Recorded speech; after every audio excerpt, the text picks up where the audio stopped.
Hello friends, my name is Manoj. In today's video we'll talk about what is Docker. Okay, so in order to understand Docker, let's first understand few things. So let's suppose this is an island. Okay, I know this does not exactly look like an island, but let's suppose it's the island. It's an another island.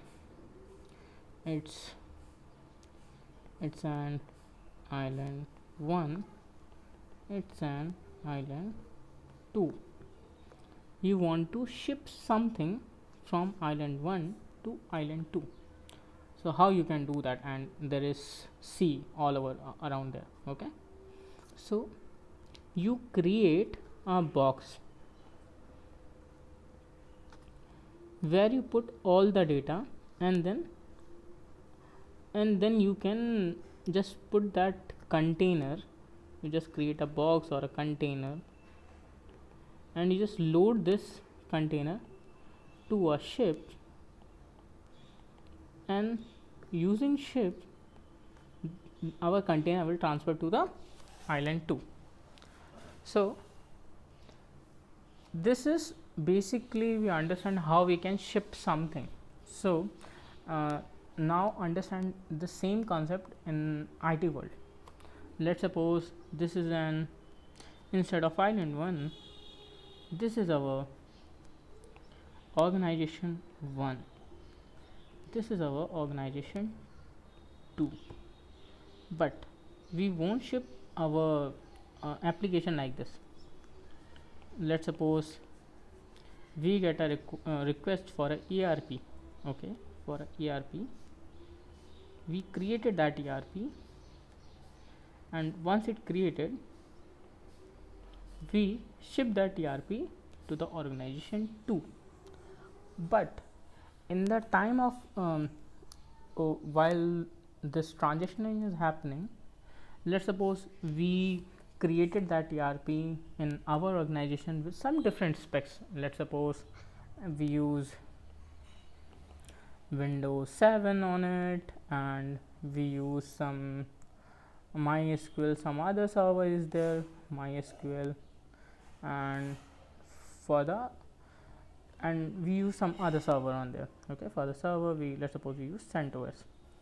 But while we are transferring this to an organization 2, they having some different specs. Let's suppose they are using Windows 10, they are using some, let's suppose for this instances they are using MS SQL, let's suppose 8 version or 9 version, and they are using MySQL 6 version, let's suppose. And for the server we are using CentOS 10. I know that these are not the exact version, I'm just naming it for the reference. And the organization 2 using CentOS, let's suppose 12. So if we transfer this ERP to the organization 2, things won't work. Why it won't work? Because there is some mismatch. So what basically Docker provide? Docker basically create a container that we see in the previous example. In that container we have our OS, our SQL or our databases we have, and we have all the server configuration. Okay, this is basically a container. Okay, let's suppose this is a container, and now we ship that container to the organization 2. So when organization 2 receive that container, they have to just double click and install. They don't need to do anything, and it will smoothly work over there. But now we understand what is the architecture of container, or what is the architecture of Docker, in order to understand it in detail. So this is architecture of Docker.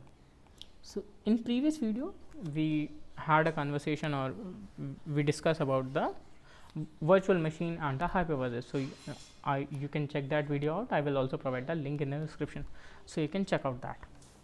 So that in the Docker architecture, we have our hardware infrastructure, that is underlying. Above that we have our OS, and above that we have our Docker. It's a piece of application that we install,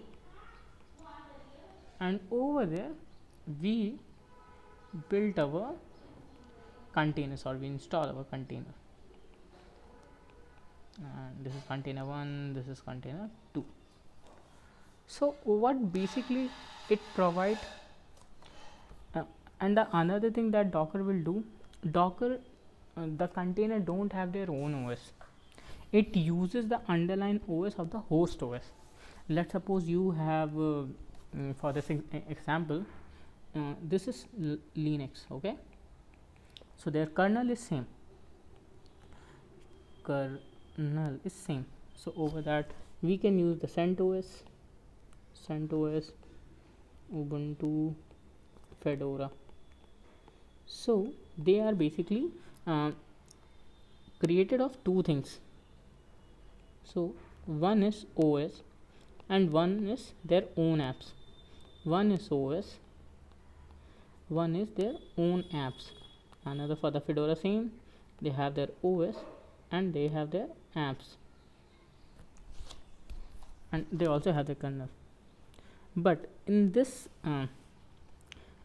situation, in the Docker situation, this is our host machine, and they have their kernel, their OS, their apps. They have their all things. But in the Docker we only have the app and OS, and they are utilizing the underlying kernel of host system. They are utilizing the underlying kernel for the host OS. So in this you cannot use, let's suppose you have your in host you are using Windows machine.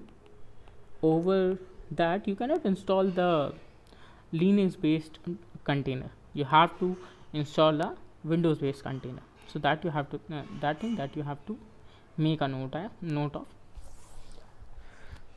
So this all about the architecture of Docker. So I hope you understand that. And let's suppose the advantages, like why we use that. So it will utilize the low resources. Low utilization. Why it is using the low resources? Basically it is using the kernel of the host OS. So they are not using their own power. They are just utilizing the host OS kernel. So that's how they reduce the utilization. After that, they also have the small size. Why they have the small size? Because they don't have the kernel. They are using, so it create the size small. And now when they don't have the kernel, so they are taking less boot time, because they don't have to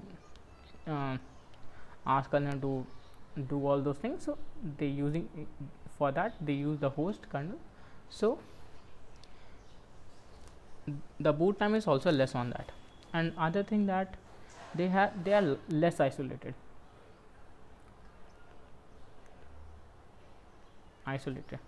So hope you understand about the Docker, what exactly Docker is, the architecture of Docker, and some advantages. So I hope you like this video. In the next video we'll create a comparison between the container virtualization, so that you can understand this concept in depth. If you have anything to share, you can just comment on, or you can also reach out to me over Twitter if you have any further query, and you can subscribe this channel for such awesome content. Thank you.